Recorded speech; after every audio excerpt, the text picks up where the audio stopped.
Friends, તમારી પોતાની physics fighter ચેનલમાં આપ સૌનું ફરીથી એક વખત સ્વાગત છે. તમે પ્રીવિયસ લેક્ચરમાં મિત્રો શું ભણ્યા હતા?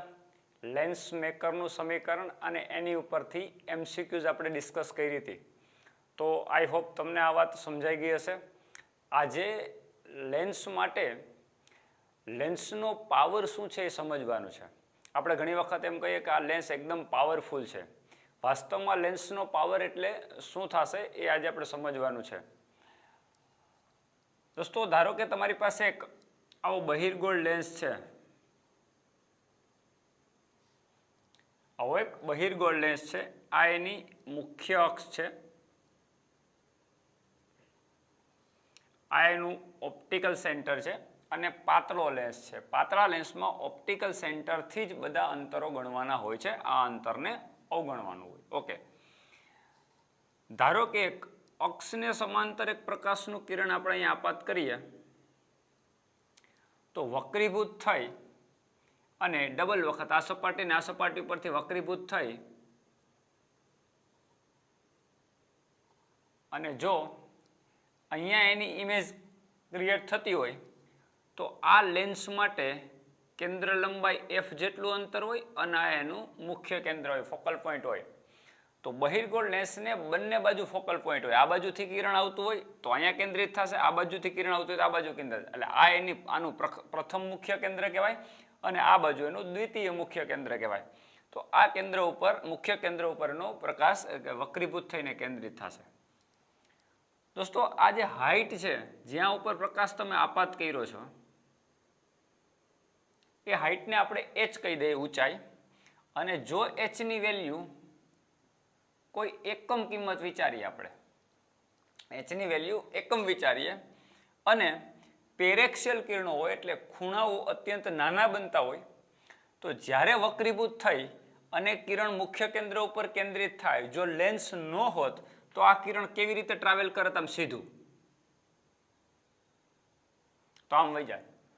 તો કેટલા ડિગ્રીનું, જેટલા ડિગ્રી ઉપર વક્રીભૂત થઈને વિચલન પામે મિત્રો, ધારો કે આ તમારા માટે ડેલ્ટા છે, તો આને લેન્સનો પાવર કહેવાય.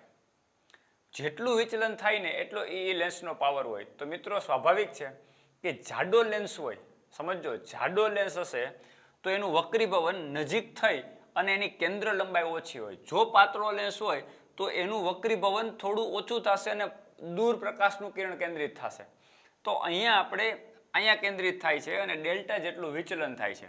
તો આ ડેલ્ટા હોય તો આ પણ તમારા માટે ડેલ્ટા જ થાય. તો હવે અહીં ટેન ડેલ્ટાનું સૂત્ર મિત્રો લગાવવું જોઈએ. Ten delta is equal two સામેની બાજુ h, અહીંયા કાટકોણ ત્રિકોણ છે આપણી પાસે, તો અહીં ટેન ડેલ્ટાનું સૂત્ર લગાવો તો સામેની બાજુ h અને પાસેની બાજુ f, એટલે h/f પ્રકારનું સમીકરણ મળે. અને નાના ખૂણા માટે tan delta is equal to લગભગ delta is equal to h/f લખી શકાય. અને h ની વેલ્યુ એકમ લ્યો તો delta is equal two 1/f થશે. મિત્રો, એકમ વેલ્યુ જેટલી ઊંચાઈ ઉપર સમાંતર પ્રકાશનું કિરણ આવી અને જેટલા ખૂણે વક્રીભૂત થાય એને લેન્સનો પાવર કહેવાય. તો આપણા માટે લેન્સનો power P is equal to delta is equal to શું થશે? 1/f. આ લેન્સના પાવરનું ઇક્વેશન થયું. તો દોસ્તો, લેન્સનો પાવર એટલે શું? તો કે કેન્દ્ર લંબાઈનો સીધો વ્યસ્ત.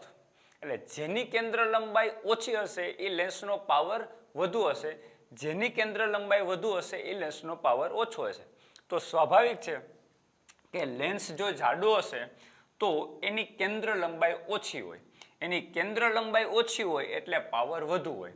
જો લેન્સ પાતળો હોય તો પ્રકાશનું કિરણ દૂર જઈને કેન્દ્રિત થશે અને કેન્દ્ર લંબાઈ મોટી હોય અને પાવર જે છે એ ઓછો હોય. તો જાડો અને પાતળા લેન્સ માટે આ રીતે તમે પાવર ડિફાઇન કરી શકો. તો પાવરની જે ડેફિનેશન છે એ શું થશે? એકમ ઊંચાઈએ કોઈ પણ એકમ અંતર લઈ લીધું તમે, સમાંતર કિરણ વક્રીભૂત થઈ અને જેટલા ખૂણે વિચલન થાય એ વિચલન જ એનો પાવર છે. તો પાવર ઇઝ ઇક્વલ ટુ શું થશે 1/f. તો આ એક લેન્સના પાવરનું એક સિમ્પલ ઇક્વેશન હતું. તો કેન્દ્ર લંબાઈ જે છે નો વ્યસ્ત થાય. હવે દાખલા તરીકે એક એક્ઝામ્પલ આપું તમને આ કઈ રીતે થશે. પાવર જે છે એનો એક એકમ ડાયોપ્ટર કહેવાય. આ કદાચ તમે 10th ની અંદર પણ ભણી ગયા હોય. ડાયોપ્ટરને દર્શાવવા માટે કેપિટલ ડી. અને એ જ વસ્તુ એસઆઈ પદ્ધતિમાં એકમ છે એટલે ટૂંકમાં એમકેસ પદ્ધતિની અંદર એકમ લખો તો કેન્દ્ર લંબાઈનો એકમ શું થશે મીટર. તો આનો શું થશે મીટર ઇનવર્સ. એટલે પાવરનો એકમ ડાયોપ્ટર પણ કહેવાય અથવા તો મીટર ઇનવર્સ પણ કહેવાય.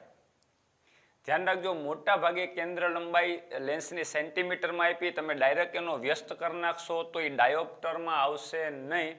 આ ભૂલ કરવાની નથી યુનિટમાં. દાખલા તરીકે એક ડૉક્ટર છે તો આ ડૉક્ટરે તમને એવું પ્રિસ્ક્રિપ્શન લખી દીધું કે તમારી આંખ માટે 2 ડાયોપ્ટરના લેન્સની જરૂર છે. તો 2 ડાયોપ્ટર ઇઝ ઇક્વલ ટુ 2 ડાયોપ્ટરની જરૂર છે એટલે તમારા લેન્સનો પાવર 2 ડાયોપ્ટરનો છે. તો 2 dioptre is equal two 1/f કરો તો મિત્રો f ઇઝ ઇક્વલ ટુ શું થશે f ઇઝ ઇક્વલ ટુ શું થશે 1/2 મીટર ઇનવર્સ થશે. ધ્યાન રાખજો 1/2 મીટર થશે. તો 1/2 ઇઝ ઇક્વલ ટુ 0.5 એટલે 0.5 મીટરનો લેન્સ જોશે. પછી એને સેન્ટીમીટરમાં કન્વર્ટ કરો તો 0.5 ઇઝ ઇક્વલ ટુ 0.5 ગુણ્યા તમે 100 કરો તો આ કેટલા સેન્ટીમીટર થશે 50 સેન્ટીમીટરની કેન્દ્ર લંબાઈ ધરાવતો લેન્સ તમારે જોશે. એ જ રીતે તમને દાખલા તરીકે આ વસ્તુ ખાસ ધ્યાન રાખજો બહિર્ગોળ લેન્સ 50 સેન્ટીમીટરનો એટલે તમારી આંખની જેવી જરૂરિયાત છે. ઘણાને લઘુદ્રષ્ટિની ખામી હોય ગુરુદ્રષ્ટિની ખામી હોય તો એમાં કેવા કેવા પ્રકારના લેન્સ વપરાય એ આપણે પછી જોઈશું આંખ માટે.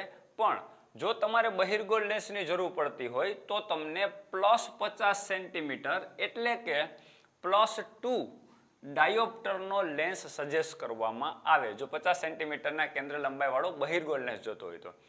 આ જ વસ્તુ ઊંધું વિચારો જો તમારી આંખ માટે અંતર્ગોળ લેન્સની જરૂરિયાત હોય મિત્રો તો એમ કે ભાઈ 2 ડાયોપ્ટરનો અંતર્ગોળ લેન્સ જોઈએ અથવા તો 2.5 ડાયોપ્ટરનો જોઈએ જે પણ તો તમારે ખાલી કેન્દ્ર લંબાઈનું શું કરી દેવાનું વ્યસ્ત. પણ અહીંયા જે સાઇન આવે એ કેવી આવશે નેગેટિવ સાઇન આવશે કારણ કે અંતર્ગોળ લેન્સની કેન્દ્ર લંબાઈ નેગેટિવ થશે. દાખલા તરીકે વિચારો કઈ રીતે નેગેટિવ થશે. આ અંતર્ગોળ લેન્સ છે.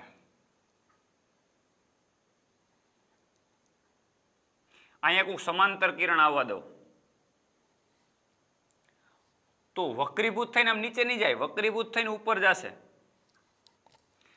તો એનો આભાસ તમને કઈ બાજુ થવાનો છે અહીંયા. એટલે આ તમારા માટે આભાસી f છે. તો આપાત પ્રકાશની વિરુદ્ધ દિશામાં f મળતો હોય તો f કેવો થશે નેગેટિવ. અહીંયા આપાત પ્રકાશની દિશામાં જ f મળે તો f કેવો થશે પોઝિટિવ. એટલે આ જ વાત જો અંતર્ગોળ લેન્સ માટે હોય તો આ તમારા માટે કેટલું થશે -50 સેન્ટીમીટર થશે. એટલે જો તમારી આંખ માટે અંતર્ગોળ લેન્સની જરૂરિયાત હોય 2 ડાયોપ્ટરનો તો તમારે -50 સેન્ટીમીટર કેન્દ્ર લંબાઈવાળા લેન્સની જરૂર પડે. અને જો તમારે +2 ડાયોપ્ટરના લેન્સની જરૂર હોય એટલે કે 50 સેન્ટીમીટરના કેન્દ્ર લંબાઈવાળા લેન્સની જરૂર હોય એનો મતલબ તમારે બહિર્ગોળ લેન્સની જરૂર છે. તો આ વસ્તુ તમને એક લેન્સના પાવર માટે ખ્યાલ હોવી જોઈએ. હવે આપણે આગળ જોઈએ. હવે આપણે એક લેન્સ માટે એક મહત્વનું પરિણામ મેળવવા જઈએ છીએ. આ ધ્યાન રાખજો દોસ્તો. એક્ઝામમાં તમને એવું કંઈક આપ્યું હોય કે ભાઈ આવા 2 પાતળા લેન્સ છે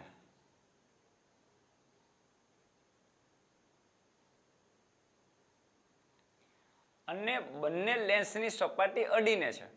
એટલે બંને લેન્સની સપાટી એકબીજાને ટચ થાય છે. ઓપ્ટિકલ સેન્ટરમાંથી આપણે એક અક્ષ પસંદ કરીએ અને ધારો કે કોઈ એક વસ્તુ અહીંયા છે તો આની ઇમેજ કેવી રીતે ક્રિએટ થશે તમે જો. દાખલા તરીકે પ્રકાશનું કિરણ એક આપણે વિચારીએ કે આ લેન્સ ઉપર ભટકાય છે તો વક્રીભૂત થઈ અને ધારો કે આમ આવે છે જો આ લેન્સ ન હોય, બીજો લેન્સ બાજુમાં ન હોય મિત્રો, સમજો આ બીજો લેન્સ બાજુમાં ના હોય તો વક્રીભૂત થયેલું કિરણ સીધે સીધું કેમ જશે?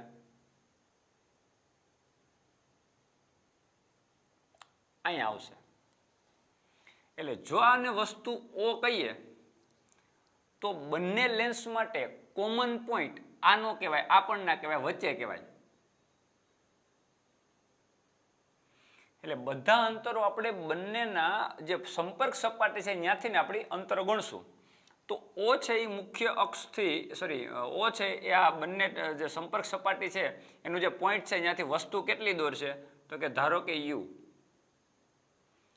તો આ બે લેન્સનું જે કોમ્બિનેશન છે એનું જે તંત્ર છે એના માટે વસ્તુ અંતર U છે. હવે પેલા લેન્સ માટે પ્રતિબિંબ કયું કહેવાય મિત્રો? આ લેન્સ કાઢી નાખો, તમારે લેન્સ નથી એમ સમજો તો એના માટે પ્રતિબિંબ અંતર કેટલું કહેવાય? ધારો કે આને આપણે કહી દઈએ V ડેશ.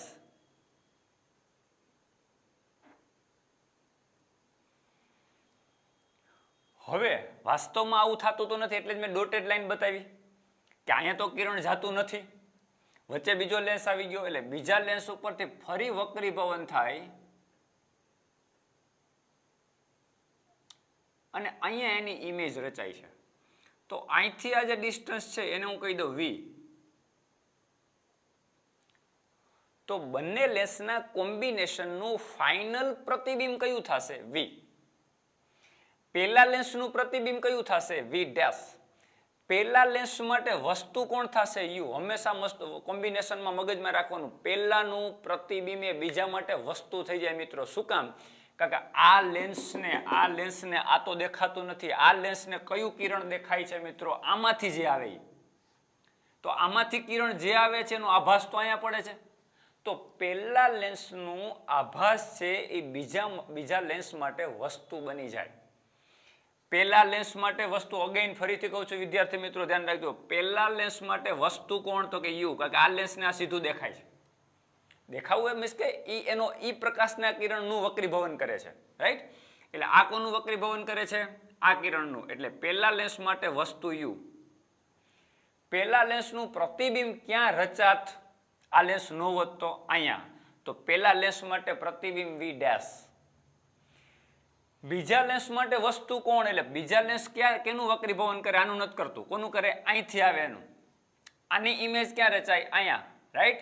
તો એ બીજા લેન્સ માટે શું થશે? વસ્તુ થશે. એટલે V ડેશ છે એ બીજા લેન્સ માટે વસ્તુ અંતર થશે.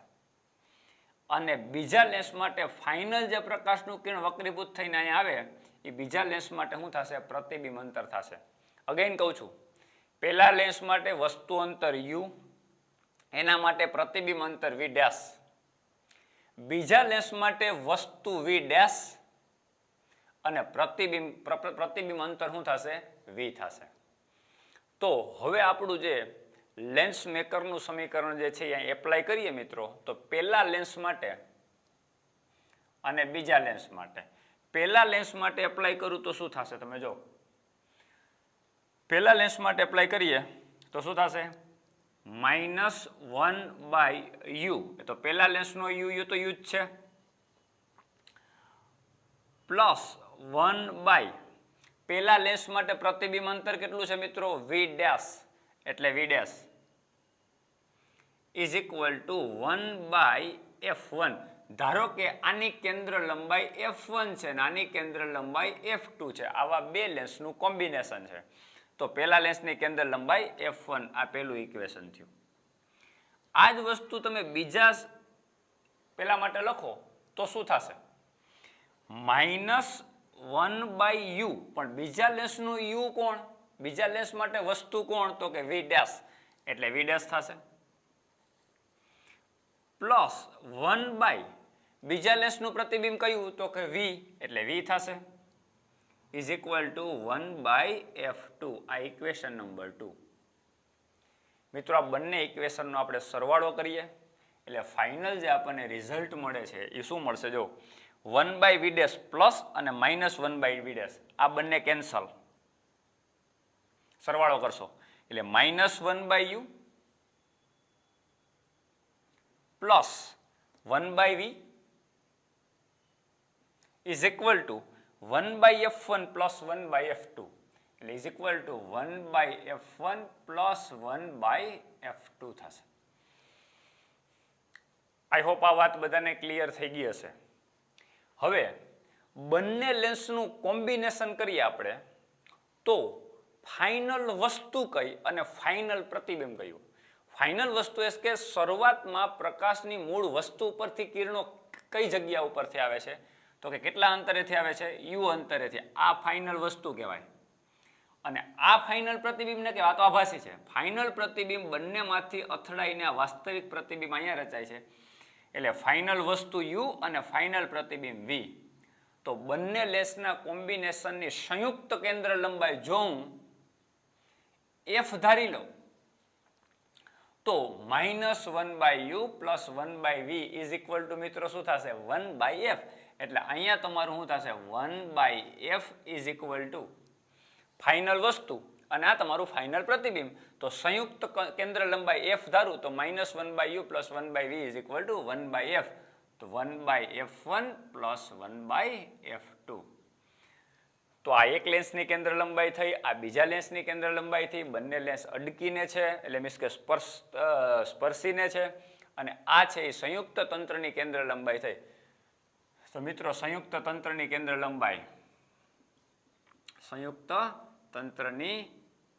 લંબાઈ કેટલી થશે? f is equal to f1 f2 by f1 plus f2.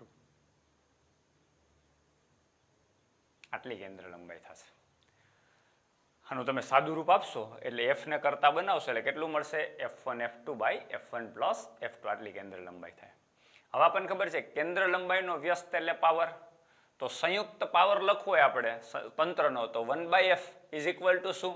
તો કે p. સંયુક્ત પાવર એના માટે લખીએ તો 1/f એટલે p. તો આ સંયુક્ત પાવર થયો. 1/f1 એટલે આનો પાવર ને 1/f2 એટલે આનો પાવર. એટલે શું થશે? 1/f1 એટલે p1 પ્લસ 1/f2 એટલે p2. તો આટલી વાત તમને. તો કેન્દ્ર લંબાઈનો વ્યસ્તનો સરવાળો કરવો પડે સમીકરણ મેળવવા માટે અને પાવરનો સીધો સરવાળો થાય. એટલે 2 ડાયોપ્ટર અને 4 ડાયોપ્ટરના 2 લેન્સ સંપર્કમાં હોય તો એનો સંયુક્ત પાવર 6 ડાયોપ્ટર થઈ જાય સીધો. પણ કેન્દ્ર લંબાઈમાં સીધો સરવાળો થશે નહીં. વ્યસ્ત કરી અને સરવાળો કરવો પડે અને એમાંથી f ને કરતા બનાવવો પડે. આઈ હોપ આ વાત સમજાઈ ગઈ. હવે મેગ્નિફિકેશન એટલે કે મોટવણી. તો મોટવણી સંયુક્ત કેટલી થાય? જો સિમ્પલ સમજો. આની મોટવણી મારે લખવી હોય, સંયુક્ત મોટવણી કેવી રીતે લખા સમજો. મારે આની મોટવણી લખવી હોય તો હું એને m1 કહી દઉં. તો પેલા લેન્સ માટે મોટવણી એટલે શું? તો કે એનું પ્રતિબિંબ અને એની વસ્તુ અંતરનો ગુણોત્તર. તો પેલા લેન્સ માટે પ્રતિબિંબ અંતર કેટલું? v' એટલે v' થશે. પેલા લેન્સ માટે વસ્તુ અંતર એટલે કયું? તો કે u થશે. તો u થશે. આ જ રીતે બીજા લેન્સની મોટવણી m2. તો બીજા લેન્સ માટે પ્રતિબિંબ અંતર કયું? તો કે v, ફાઇનલ જે પ્રતિબિંબ છે.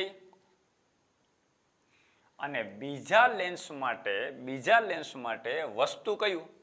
વસ્તુ અંતર જોઈએ ને. તો બીજા લેન્સ માટે વસ્તુ અંતર શું છે? v', આભાસી છે. તો આ તમારા માટે v' થશે. મિત્રો હવે આ બંને મોટવણી છે એનો તમે સરવાળો કરો તો તમને સંયુક્ત મોટવણી ન મળે. તમે જો આ બંનેનો આપણે ગુણાકાર કરીએ. બંને મોટવણીનો ગુણાકાર કરું m1 ગુણ્યા m2 is equal to m1 એટલે શું થયું? v' by u. m1 એટલે v' બાય u અને ઇન્ટુ m2 એટલે શું થાય? v by v'. તો v' કેન્સલ તો ફાઇનલ આન્સર આવ્યો v બાય u. આ તમારું ફાઇનલ મોટવણી થાય. શું કામ? કારણ કે ફાઇનલ પ્રતિબિંબ v અને ફાઇનલ વસ્તુ u આ બેનો ગુણોત્તર લ્યો તો મોટવણી ન પેલા લેન્સની કહેવાય ન બીજા લેન્સની કહેવાય. કોની કહેવાય? સંયુક્ત તંત્રની મોટવણી કહેવાય. તો મિત્રો આ સંયુક્ત તંત્રની મોટવણી હું જો m કહી દઉં તો m ઇઝ ઇક્વલ ટુ શું થાય? અહીંયા લખું છું m ઇઝ ઇક્વલ ટુ શું થાય? સંયુક્ત મોટવણી v by u is equal to m1 into m2. આ બહુ કામ આવવાની છે વસ્તુ મિત્રો, ધ્યાન રાખજો. કેન્દ્ર લંબાઈના વ્યસ્તનો સરવાળો કરો એટલે સમીકરણ તૈયાર થાય. પાવરનો સીધો સરવાળો કરી દેવાનો. પણ જો મેગ્નિફિકેશન એકનું 2 હોય અને બીજાનું 4 હોય તો બંનેનો ગુણાકાર કરવાનો છે 4 into 2 એટલે સંયુક્ત મોટવણી એની 8 થશે. આઈ હોપ આ બધાને વાત સમજાઈ ગઈ હશે. મોટવણીમાં અલગ ઇક્વેશન આવે, સંયુક્તમાં પાવરમાં પણ અલગ ઇક્વેશન આવે અને કેન્દ્ર લંબાઈમાં પણ અલગ ઇક્વેશન આવે. તો આજે આપણે જે સમજ્યા એ શું સમજ્યા? લેન્સનો પાવર અને એક કરતાં વધુ લેન્સ બંને એકબીજાના સંપર્કમાં હોય ત્યારે સંપર્કમાં પછી દાખલા તરીકે એક કરતાં વધુ એટલે 3 લેન્સ સંપર્કમાં હોય તો ત્રીજું શું થશે? 1/f3. ચોથો હોય તો 1/f4 તો 1/f1 plus 1/f2 up to 1/. એ જ રીતે પાવરમાં p1 plus p2 up to pn અને મોટવણીની અંદર પણ m1 into m2 up to mn સુધી એનો ગુણાકાર કરો તો એની સંયુક્ત મોટવણી મળે. તો આ વાત તમારે ધ્યાનમાં રાખવાની છે. અને આની ઉપરથી પણ કેવી રીતે MCQs પૂછાય. તો આજે આપણે લેન્સનું કોમ્બિનેશન ભણ્યા છે. 2 લેન્સ સંપર્કમાં રાખો તો શું થાય અને લેન્સનો પાવર ભણ્યા છે. તો નેક્સ્ટ લેક્ચરમાં આગળ આપણે ચર્ચા કરશું. તો પ્લીઝ ફિઝિક્સ ફાઇટર ચેનલને લાઈક કરો, શેર કરો અને સબસ્ક્રાઈબ કરો. Thank you.